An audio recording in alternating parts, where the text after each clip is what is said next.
Hello friends, Anu ആണ്. Welcome to my channel rhythm of my life. ഇന്ന് ഞാൻ വന്നിരിക്കുന്നത് ഒരു സ്പെഷ്യൽ ഡിഷുമായിട്ടാണ്, സ്മോക്കി ചിക്കൻ അഥവാ ചിക്കൻ അങ്കാര. എല്ലാവരും വിചാരിക്കുന്നുണ്ടാവുമല്ലേ, ഇതെന്താ കസർത്ത് എന്ന് പറഞ്ഞിപ്പോൾ റിത്തം ഓഫ് ലൈഫ് എന്നൊക്കെ പറയുന്നതെന്ന്. കസർത്ത് എന്ന പേരിൽ യൂട്യൂബിൽ വേറെയും ചാനലെല്ലാം ഉണ്ട്. ഞാൻ ആ ചാനലിൻ്റെ പേരൊന്ന് മാറ്റിയിട്ട് റിത്തം ഓഫ് മൈ ലൈഫ് എന്നാക്കിയിട്ടുണ്ട്. എല്ലാവർക്കും ചാനലിൻ്റെ പുതിയ പേര് ഇഷ്ടമായി എന്ന് വിചാരിക്കുന്നു. അപ്പോൾ നമുക്ക് റെസിപ്പിയിലേക്ക് പോവാം. നമുക്കിവിടെ സ്പൈസസ് ആയിട്ട് എന്തൊക്കെയാണ് വേണ്ടതെന്ന് നോക്കാം. ഒരു 1.5 ടേബിൾ സ്പൂൺ മല്ലി, 1/2 ടേബിൾ സ്പൂൺ കുരുമുളക്, 4 ഏലക്ക, 4 ഗ്രാമ്പൂ,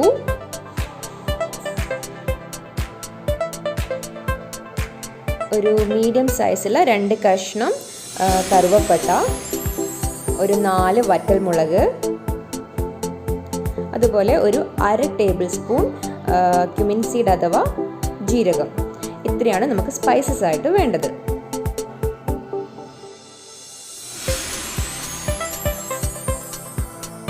ഇനി നമുക്ക് വേണ്ടത് ഒരു 5 അല്ലി വെളുത്തുള്ളി, ഒരു ചെറിയ കഷ്ണം ഇഞ്ചി, ഒരു 4 ഉള്ളി, 2 തക്കാളി. ഇത്രയാണ് ഞാനിവിടെ എടുത്തിട്ടുള്ളത്. ഇനി നമുക്ക് എടുത്തു വെച്ചിട്ടുള്ള സ്പൈസസ് ഒക്കെ ഒന്ന് ലോ ഫ്ലെയിമിൽ ചൂടാക്കിയെടുക്കാം. ഇപ്പം ഇതൊന്ന് ചൂടായി വന്നിട്ടുണ്ട്. നമുക്കിനി ഇതൊന്ന് ഗ്രൈൻഡ് ചെയ്തെടുക്കണം.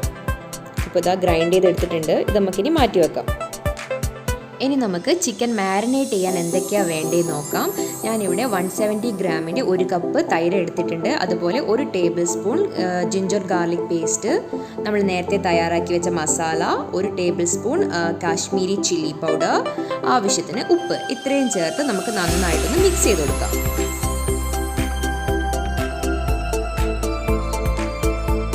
ഞാനിവിടെ 1 കിലോ ചിക്കനാണ് എടുത്തിട്ടുള്ളത്. നന്നായി വാഷ് ചെയ്ത് ഒരു 1/2 അവർ വിനെഗറിയിൽ സോക്ക് ചെയ്ത് വെച്ച ചിക്കനാണ്. ചിക്കൻ വിനെഗറിയിൽ സോക്ക് ചെയ്യുമ്പോൾ നന്നായിട്ട് സോഫ്റ്റ് ആയിട്ട് വരും. ഇനി നമുക്ക് ഈ ചിക്കൻ ഈ മസാലയിൽ ഇട്ട് കൊടുത്തിട്ട് ഒന്ന് നന്നായി മിക്സ് ചെയ്തെടുക്കാം.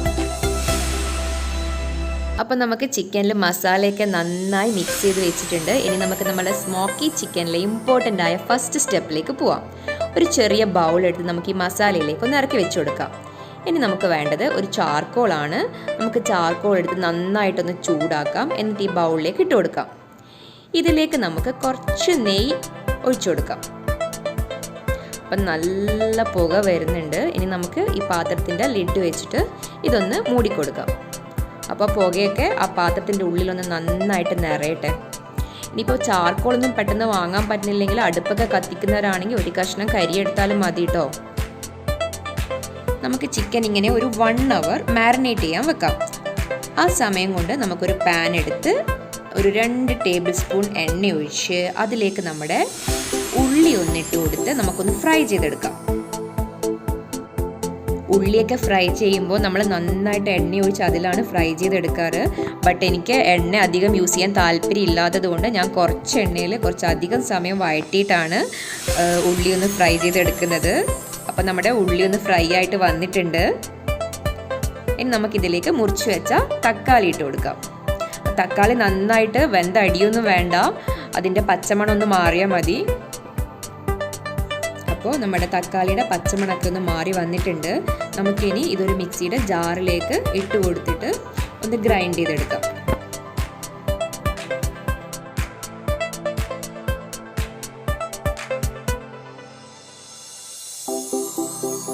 അപ്പം നമ്മുടെ തക്കാളിയും ഉള്ളിയും നല്ല ഫൈൻ പേസ്റ്റായിട്ട് അരച്ചു വെച്ചിട്ടുണ്ട്. അപ്പം നമ്മുടെ മാരിനേറ്റ് ചെയ്ത് വെച്ച ചിക്കൻ എന്തായി നോക്കാം. നമുക്ക് ആ മൂടി ഒന്ന് തുറന്ന് നോക്കാം. വാവ്, നല്ല സ്മെല്ല് വരുന്നുണ്ട് കേട്ടോ. നമുക്ക് ആ ബൗളൊന്ന് മാറ്റി കൊടുക്കാം.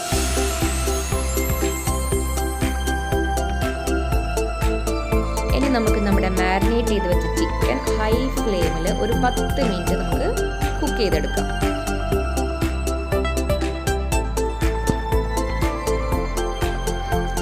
അതിൻ്റെ ഒരു പിങ്കിഷ് കളർ മാറി ആ ചിക്കനിലെ ഒരു വൈറ്റ് കളറൊക്കെ പുറത്ത് വരുന്നത് വരെ നമുക്കൊന്ന് ഇളക്കി കൊടുക്കാം.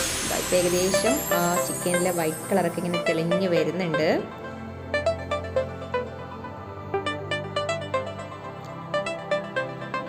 ഇനി നമുക്ക് ഇതിലേക്ക് നമ്മുടെ അരച്ചു വെച്ചിട്ടുള്ള തക്കാളിയുടെ ഉള്ളിയുടെയും പേസ്റ്റ് ഇട്ട് കൊടുക്കാം.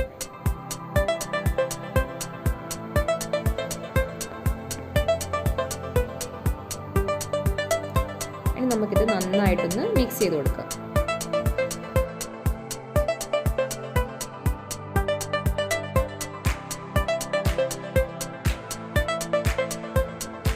ഇനി നമുക്കിതിലേക്ക് ആവശ്യത്തിന് വെള്ളം ഒഴിച്ചു കൊടുക്കാം. ചൂടുവെള്ളം തന്നെ ഒഴിക്കാൻ ശ്രദ്ധിക്കണം. തണുത്ത വെള്ളം ഒഴിച്ചാൽ കറിൻ്റെ ടേസ്റ്റ് മാറിപ്പോവും. ഞാൻ ഏകദേശം ഒരു 2 ഗ്ലാസ് വെള്ളം ഒഴിച്ചിട്ടുണ്ട്. അതുപോലെ ഈ സമയത്ത് ഉപ്പ് കുറവാണെങ്കിൽ ആഡ് ചെയ്ത് കൊടുക്കാൻ മറക്കരുത്. ഇനി നമുക്കിതൊന്ന് മൂടി വെച്ചിട്ട് ഒരു 30 മിനിറ്റ്സ് കുക്ക് ചെയ്യാം. അപ്പം നമ്മുടെ ചിക്കനൊക്കെ നന്നായി വെന്ത് വന്നിട്ടുണ്ട്. ഇനി നമുക്ക് ഫ്ലെയിം ഓഫ് ചെയ്ത് ഇത് സ്റ്റൗ ഒന്ന് മാറ്റി വെക്കാം. അപ്പോൾ നമ്മുടെ സ്മോക്കി ചിക്കനിലെ രണ്ടാമത്തെ ഇമ്പോർട്ടൻറ്റ് സ്റ്റെപ്പിലേക്ക് പോവാം. നമ്മൾ നേരത്തെ പോലെ തന്നെ ബൗള് ഈ കറിയിലേക്ക് നമുക്ക് ഇറക്കി വെക്കാം. അതിലേക്ക് ചൂടാക്കി വെച്ച ചാർക്കോൾ ഇട്ട് കൊടുക്കാം. കുറച്ച് നെയ്യ് ഒഴിച്ചു കൊടുക്കാം. നല്ല സ്മോക്ക് വരുന്നുണ്ട്.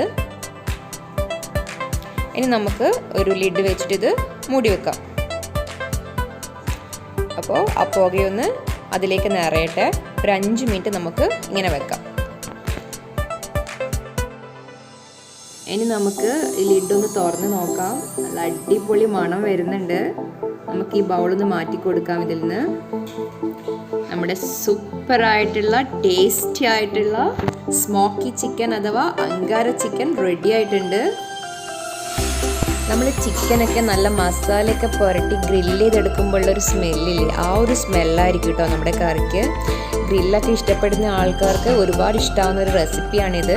അപ്പോൾ എല്ലാവരും ഒന്ന് ട്രൈ ചെയ്ത് നോക്കിയിട്ട് നിങ്ങളുടെ അഭിപ്രായങ്ങൾ കമൻറ്റ് ബോക്സിൽ അറിയിക്കാൻ മറക്കരുത്. അതുപോലെ ഞങ്ങളുടെ റെസിപ്പി ഇഷ്ടപ്പെട്ടിട്ടുണ്ടെങ്കിൽ ഞങ്ങളുടെ ചാനൽ സബ്സ്ക്രൈബ് ചെയ്യാത്തവർ പ്ലീസ് സബ്സ്ക്രൈബ് അവർ ചാനൽ. പിന്നെ ലൈക്ക് ചെയ്യാനും കമൻറ്റ് ചെയ്യാനും മറക്കരുത്. Thank you for watching.